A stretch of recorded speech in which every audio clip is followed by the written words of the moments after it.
Ótimo dia, filhos de Deus. Nosso devocional Pedras Preciosas do grego, autor Rick Renner. Hoje, 24 de julho. Título: Alegria e Paz. Texto base, Gálatas 5:22. Mas o fruto do Espírito é amor, alegria, paz. Nunca me esquecerei de quando, muitos anos atrás, um suposto irmão no Senhor tentou destruir o nosso ministério na antiga União Soviética. Quando eu, enfim, descobri os esquemas destrutivos que ele estava planejando secretamente, fiquei perplexo, atordoado por alguém com quem trabalhei tão de perto pudesse ser ardilosamente usado pelo diabo. Foi uma verdadeira situação de Judas Iscariotes. Graças ao Espírito de Deus alertando-nos sobre o que estava acontecendo, bem como os membros da equipe que sentiram no espírito que algo estava errado. Nós investigamos as atividades daquele homem e descobrimos o que ele estava tentando fazer. Pouco tempo depois, eu estava em um avião com vários membros-chave da minha equipe, voando para outra cidade para lidar com as consequências dos planos desonestos, enganosos e fraudulentos dele. Enquanto voávamos naquele dia para um encontro com o mal que ficou gravado para sempre em minha memória, minha equipe comentou sobre quão alegre eu estava em meio àquela situação potencialmente devastadora. Preciso admitir que até fiquei espantado com a alegria que vinha do fundo de mim naquele dia. Eu sabia que a alegria que sentia estava sendo produzida em mim pelo Espírito Santo, pois somente ele poderia dar tanta alegria numa situação tão difícil como a que eu estava enfrentando naquele dia. Essa experiência me lembrou das palavras de Paulo aos Tessalonicenses em 1 Tessalonicenses capítulo 1, verso 6. Ele lhes disse: com efeito, vos tornastes imitadores nossos e do Senhor, tendo recebido a palavra, posto que em meio de muita tribulação, com a alegria do Espírito Santo. Na maioria de seus escritos, Paulo associa alegria a tempos de tribulação. A palavra tribulação, usada nesse versículo, provém da palavra grega thlipsis. Essa palavra é tão forte que não dá margem a mal-entendido quanto à intensidade das aflições que os tessalonicenses enfrentaram. A palavra tríplices transmite a ideia de uma situação de forte pressão. Um estudioso diz que ela foi inicialmente usada para descrever o ato específico de amarrar uma vítima com uma corda, deitá-la de costas e em seguida colocar uma enorme rocha sobre ela até seu corpo ser esmagado. Paulo usa essa palavra para nos alertar sobre momentos em que ele ou outros passaram por situações difíceis e esmagadoras que teriam sido insuportáveis, intoleráveis e impossíveis de sobreviver se não fosse pela ajuda do Espírito Santo. Alegria. Uma das maneiras do Espírito Santo ajudar nessas situações é nos dando alegria sobrenatural. Entretanto, é importante entender que essa alegria divina não está no mesmo nível baixo da mera felicidade. A felicidade é baseada em um prazer circunstancial, em uma diversão, um deleite, um entusiasmo, uma empolgação ou algo que faça com que alguém se sinta esperançoso ou animado. Essas emoções fugazes de felicidade, embora muito prazerosas no momento em que ocorrem, costumam ir embora tão rapidamente quanto chegam. Tudo que é necessário é alguma má notícia, um olhar irritado de um colega de trabalho, uma palavra áspera do cônjuge ou uma conta de luz maior do que o previsto.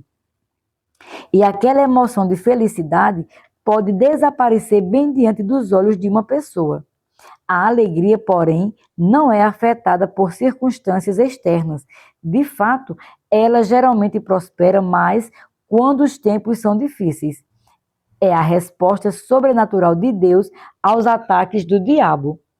A palavra grega para alegria é chara, derivada da palavra charis, que significa graça. É importante observar isso porque nos diz categoricamente que chara, alegria, é produzida por charis, de Deus.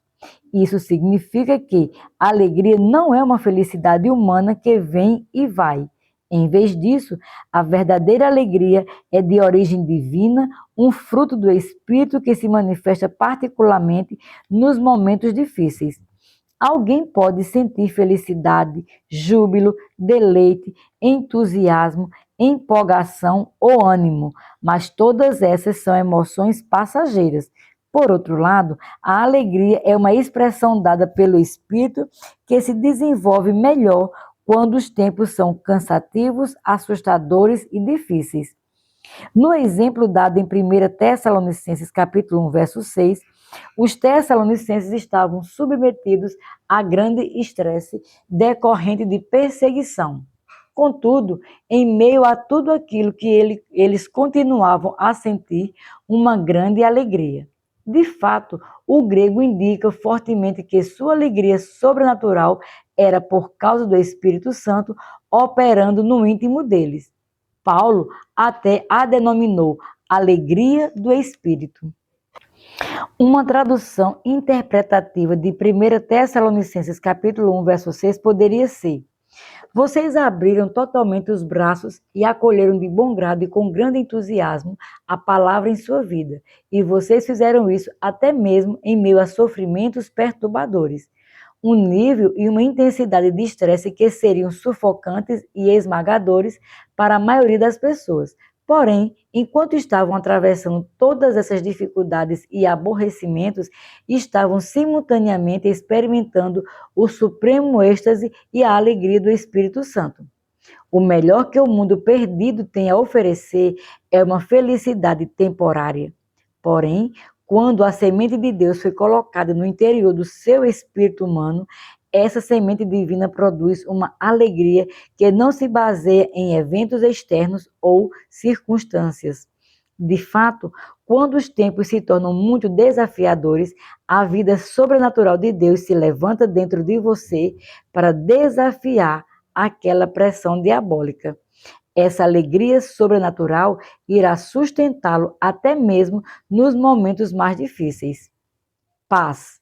No dia em que enfrentamos aquela difícil provação com um homem que estava tentando destruir o nosso ministério, havia algo mais que não pude deixar de notar. Uma paz sobrenatural estava governando a mim e as minhas emoções. Sob tais circunstâncias, a maioria das pessoas teria ficado muito perturbada, mas eu estava totalmente controlado, equilibrado e em paz. Meus companheiros não paravam de me perguntar: como você pode estar tão em paz em meio a essa situação? Era simplesmente um fato que uma paz sobrenatural se elevara do fundo de meu coração, capacitando-me a ser uma rocha em meio a uma terrível tempestade que estava ameaçando destruir o alcance de nosso ministério. Eu sabia que essa paz não era algo que eu mesmo estava produzindo, era um fruto que o Espírito Santo estava produzindo em mim. Paulo enumerou essa paz sobrenatural em Gálatas 5:22, ao escrever sobre o fruto do Espírito. Ele diz: mas o fruto do Espírito é amor, alegria, paz. A palavra paz provém do grego eirene, o equivalente grego da palavra hebraica shalom, que expressa a ideia de totalidade, plenitude ou tranquilidade na alma, não afetada por circunstâncias ou pressões externas. A palavra eirene sugere fortemente o domínio da ordem em lugar de caos. Quando uma pessoa é dominada por eirene, paz, tem uma calma estabilidade interna que resulta na capacidade de se conduzir pacificamente, mesmo em meio às circunstâncias que normalmente seriam desesperadoras, traumáticas ou perturbadoras. A palavra shalom, equivalente hebraica, indica que essa paz dominante acaba por originar prosperidade na alma de alguém. Em vez de permitir que as dificuldades e pressões da vida a destruam, uma pessoa tomada por eirene, paz está inteira, completa, pacífica, estável e preparada para a bênção. O Novo Testamento é repleto de exemplos dessa paz sobrenatural produzida pelo Espírito Santo. Um exemplo clássico é encontrado em Atos 27, quando o apóstolo Paulo se encontrava em um navio que estava sendo perigosamente jogado de um lado para o outro pelas ondas furiosas do mar. De fato, a tempestade foi tão forte que Atos 27, verso 14 e 15 diz: Entretanto, não muito depois, desencadeou-se do lado da ilha um tufão de vento chamado Euroaquilão, e sendo o navio arrastado com violência, sem poder resistir ao vento, cessamos a manobra e nos fomos deixados levar. Observe que na tradução da Bíblia King James atualizada em português, o versículo 14 diz: desencadeou-se contra a ilha uma espécie de furacão. A palavra contra vem da palavra grega balo, que nesse versículo significa lançar, arremessar, ferir ou precipitar. Isso indica que uma enorme e terrível força de vento havia se oposto a eles. Ele prossegue dizendo que era um furacão, que a palavra grega tufonikos, composta pelas palavras tufos e nikos, a palavra tufos significa tufão e nikos significa subjugar ou conquistar. A união dessas duas palavras retrata um tufão do qual não há escapatória. Essa é uma tempestade tão imensa que conquista e domina tudo o que está à vista. Atos 27:14 nos diz que essa tempestade era chamada Euroaquilão, o termo que os marinheiros profissionais usavam para descrever as mortíferas tempestades de inverno do Nordeste que sopravam sobre o mar Mediterrâneo, causando muitos naufrágios que resultavam na perda de muitas vidas todos os anos. Esse tufão se tornou tão feroz que Atos 27:15 diz: sendo o navio arrastado com violência, sem poder resistir ao vento. A palavra arrastado provém da palavra grega sunapadizo, que significa agarrar violentamente ou apoderar-se e levar embora. Essa palavra nos faz saber que os marinheiros haviam perdido o controle do navio. Os ventos eram tão violentos que eles não conseguiam mais lutar contra ele. Um estudioso observa que a situação deve ter sido como se um monstro houvesse apanhado o navio e estivesse partido em pedaços. O caso estava tão completamente fora do controle dos marinheiros que eles cessaram a manobra e se deixaram levar. Escolheram deixar a tempestade levá-los aonde quisesse, em vez de tentar lutar contra os ventos que não poderiam ser vencidos. Sua esperança era de que os ventos os levassem para as águas mais tranquilas, perto da pequena ilha de Cauda, situada somente 40 quilômetros ao sul de Creta. Atos 27:17 nos diz que uma vez nas águas tranquilas da costa de Cauda, a tripulação necessitou trabalhar muito em reparos antes de poder prosseguir em sua perigosa jornada na tempestade de inverno. O navio havia sofrido uma quantidade substancial de danos por causa dos ventos ferozes já sofridos naquela viagem. O versículo 17 descreve o trabalho que eles empreenderam para se prepararem para o resto da perigosa viagem sob os ventos. E levantando este, usaram de todos os meios para cingir o navio e, temendo que dessem na Sirte, arriaram os aparelhos e foram ao léu. As palavras levantando este provém da palavra grega boeteia, que se referia às cordas ou cabos usados para amarrar o navio em certo local. Antes de poder começar o trabalho no navio, primeiramente ele tinha de ser amarrado de forma segura em um ponto. Uma vez seguro, a equipe começava a reparar e preparar o navio para o resto de sua perigosa jornada. Observe, porém, que esse versículo também menciona um local de areia movediça denominado Sirte, a qual provém da palavra grega Sirtis, que significa terror. Isso se referia aos bancos de areia localizados no lago da costa do norte da África. O fato de aqueles marinheiros profissionais temia tais bancos de areia, situados cerca de 700 quilômetros ao sul de sua localização na ilha de Cauda, nos diz que os ventos contra os quais eles estavam lutando eram fortes o suficiente para levá-los tão longe de sua rota de navegação. Navios eram constantemente destruídos naqueles bancos de areia, amplamente conhecidos como cemitério de inúmeros marinheiros.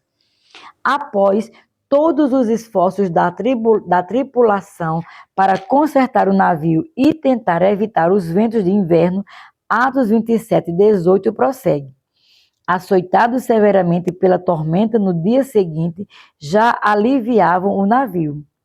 A palavra severamente provém de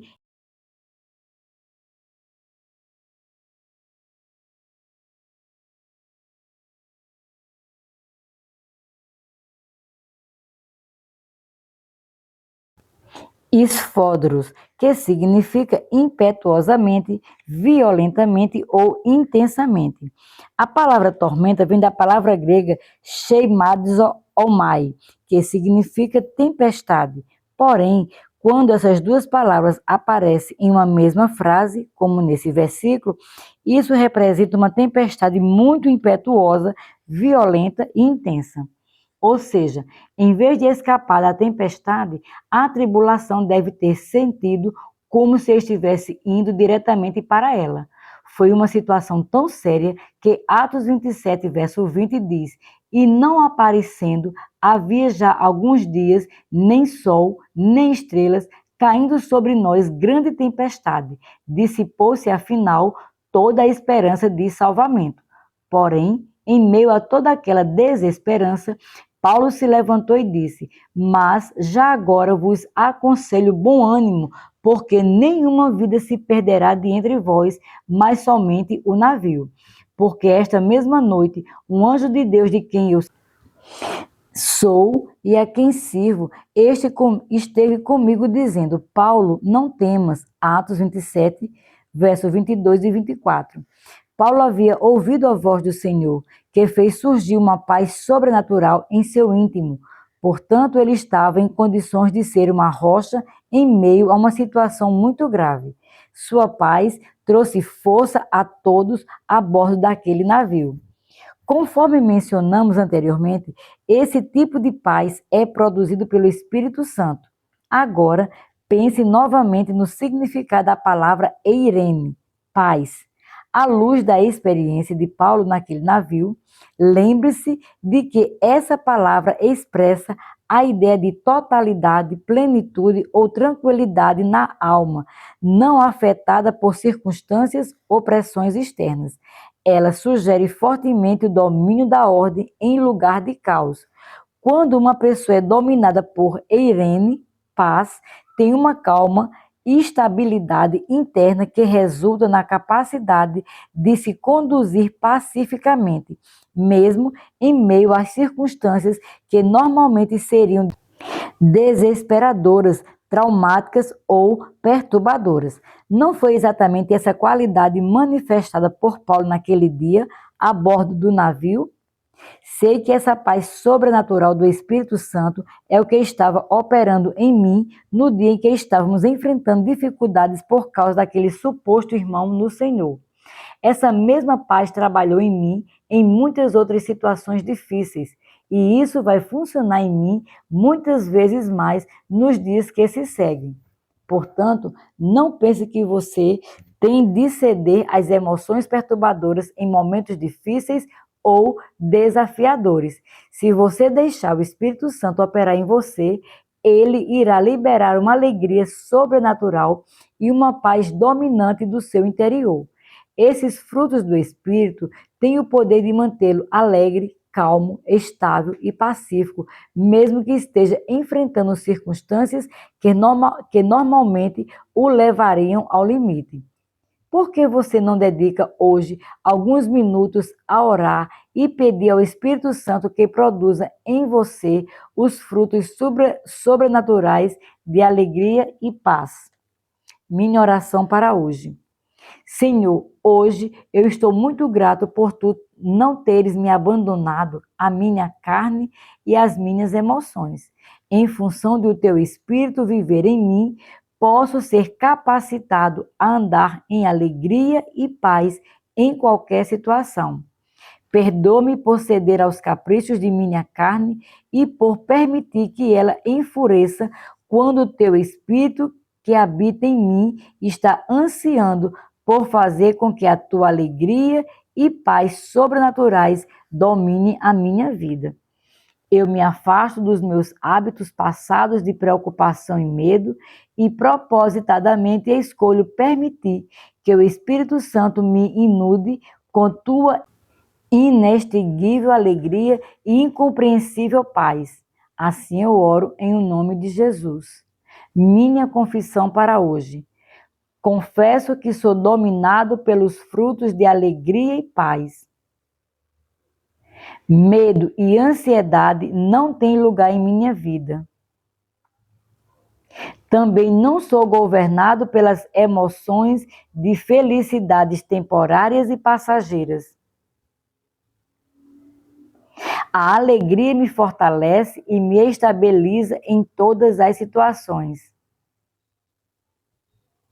A paz governa as minhas emoções, ajudando-me a manter a estabilidade e a erradicar o caos emocional de minha vida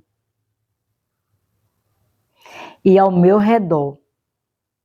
Sou habitação do Espírito do próprio Deus e rendendo-me a Ele, Ele está me controlando cada vez mais. Declaro isso pela fé, em nome de Jesus. Para refletir. 1. Você consegue pensar em um momento de sua vida em que você deveria ter ficado muito perturbado com alguma coisa, mas uma alegria sobrenatural surgida no Espírito o sustentou durante aquele momento difícil? 2.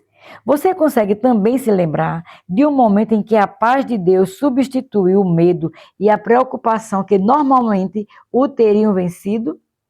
O que você pensa que teria acontecido naquele dia se você não tivesse governado por essa paz sobrenatural? 3.